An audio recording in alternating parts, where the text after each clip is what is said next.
Hi, today I will show you how you upgrade your terms of services. Okay, navigate to settings and to legal. Click on legal, and right over here you can generate your refund policy in one click. Click on generate from template and you can edit it if you want and save it. So that's great.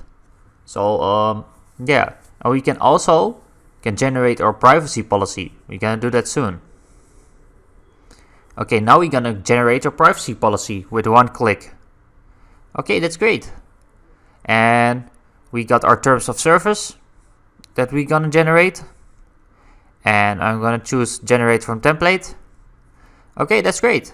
You can always edit it if you want. And I'm gonna click on save. And then I'm done. So we have created in a few clicks our terms of services, our privacy policy, and our refund policy. So I hope I will see you in my next lecture, and I will see you soon.